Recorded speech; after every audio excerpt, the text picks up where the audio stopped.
Selamat pagi teman-teman, Shalom. Renungan pagi hari ini berjudul Alihkan pandangan Anda dari ketidaksempurnaan diri kepada Dia yang tidak pernah gagal. Dulu saya percaya bahwa suatu hari nanti Tuhan akan memakai saya.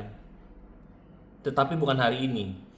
Saya berpikir saya harus menjadi lebih dewasa, lebih disiplin, dan lebih matang sebelum Dia dapat mempercayakan sesuatu yang berarti kepada saya. Setiap kelemahan menjadi alasan lain untuk menunda mempercayai apa yang sebenarnya sudah Tuhan nyatakan atas hidup saya. Saya terus menunggu versi diri saya di masa depan yang saya pikir akhirnya akan disetujui oleh Tuhan. Sementara itu, saya mengabaikan kasih karunia yang sebenarnya sudah tersedia. Saya mengukur kelayakan saya dari ketidaksempurnaan saya, bukan dari kesempurnaan Kristus. Lalu saya menyadari bahwa Yesus tidak pernah meminta saya untuk menjadi cukup, karena Dialah yang sudah cukup bagi saya. Banyak orang percaya menghabiskan waktu bertahun-tahun menunggu versi diri mereka, yang sebenarnya tidak akan pernah ada.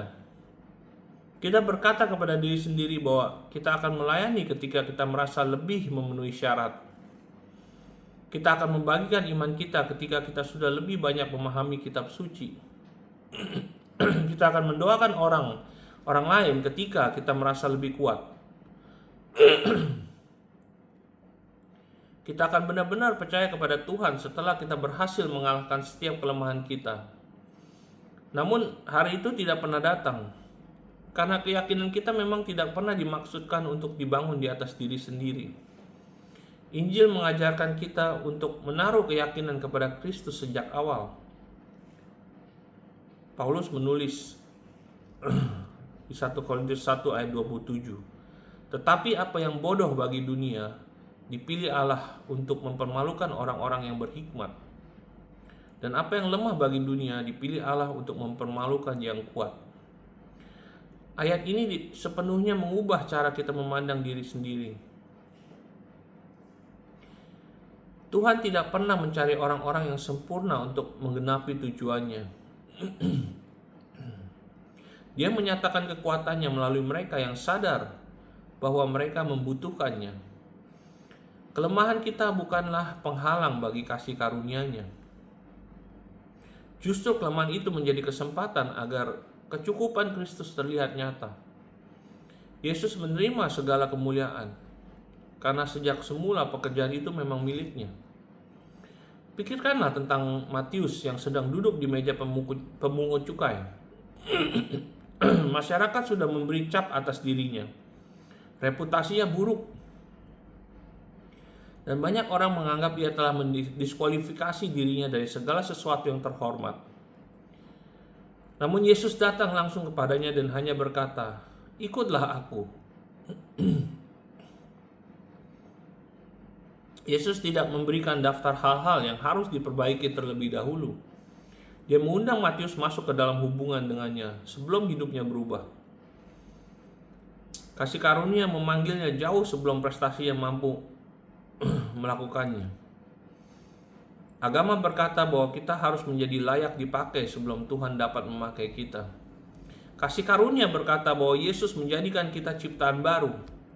Lalu Dia bekerja melalui kita karena kita adalah miliknya. Agama menunggu kesempurnaan.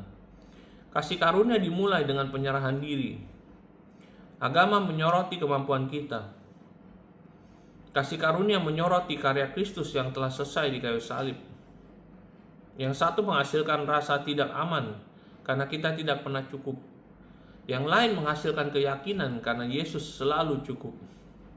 Paulus juga menulis di 2 Korintus 3 ayat 5, bukan bahwa kami sanggup mencukupi diri kami sendiri untuk menganggap sesuatu berasal dari diri kami, tetapi kesanggupan kami adalah pekerjaan Allah. Kata-kata ini melepaskan beban yang begitu besar dari hati kita. Kita tidak pernah diharapkan menciptakan kecukupan kita sendiri. Kristus sendirilah yang menjadi kecukupan kita. Setiap hal baik yang mengalir melalui hidup kita berasal dari Dia. Kita bukan sedang berusaha menjadi cukup. Kita sedang belajar mempercayai Dia yang memang sudah cukup. Iblis senang membuat orang percaya tetap berada di pinggir lapangan dengan meyakinkan mereka bahwa mereka membutuhkan satu terobosan lagi sebelum Tuhan dapat memakai mereka. Ia memenuhi pikiran kita dengan perbandingan dan rasa tidak aman. Kita mulai melihat karunia orang lain sambil mengabaikan kasih karunia yang telah Tuhan berikan kepada kita. Kita mengira Tuhan lebih memilih orang lain karena mereka tampak lebih kuat. Namun, salib membuktikan bahwa setiap orang percaya berdiri pada posisi yang sama di hadapan Bapa. Nilai kita ditemukan dalam Kristus, bukan dalam perbandingan dengan orang lain. Ketika saya melihat ke belakang, saya menyadari bahwa beberapa momen ketika Tuhan paling memakai hidup saya justru terjadi saat saya merasa diri saya paling biasa. Saya sadar akan keterbatasan saya, tetapi Yesus tidak pernah terbatas. Saya sadar akan kelemahan saya, tetapi Dia tetap setia. Saya pikir saya membutuhkan lebih banyak rasa percaya diri, padahal yang sebenarnya saya butuhkan adalah keyakinan yang lebih besar kepadanya. Karya Kristus yang telah selesai mengalihkan fokus saya dari kemampuan saya kepada kesetiaannya, dan itu mengubah segalanya. Mungkin hari ini Anda sedang menunggu saat yang sempurna untuk percaya bahwa Tuhan dapat bekerja melalui hidup Anda. Mungkin Anda telah meyakinkan diri bahwa orang lain lebih berbakat, lebih siap, atau lebih layak. Dengarkanlah Injil hari ini. Yesus tidak membeli kebenaran Anda dengan darahnya supaya Anda menghabiskan hidup Anda duduk di pinggir. Dia telah menerima Anda sepenuhnya di dalam dirinya. Juru selamat yang sama yang memanggil orang-orang biasa di sepanjang Injil kini tinggal di dalam Anda. Kasih karunia lebih dari cukup untuk melakukan apapun yang telah Dia persiapkan bagi Anda. Hari ini, berhentilah mendiskualifikasi diri Anda dari apa yang sebenarnya Yesus sudah layakkan untuk Anda lakukan. Alihkan pandangan Anda dari ketidaksempurnaan diri kepada Dia yang tidak pernah gagal. Jadikan karyanya yang telah selesai sebagai dasar keyakinan Anda. Percayalah bahwa Bapa berkenan bekerja melalui orang-orang biasa yang bergantung kepada Juru Selamat yang luar biasa. Anda tidak perlu menjadi cukup sebelum Tuhan dapat bekerja melalui hidup Anda. Yesus telah membayar lunas harganya, dan kecukupannya tidak akan pernah gagal menopang Anda. Haleluya. Bless you. See you again tomorrow morning, friends.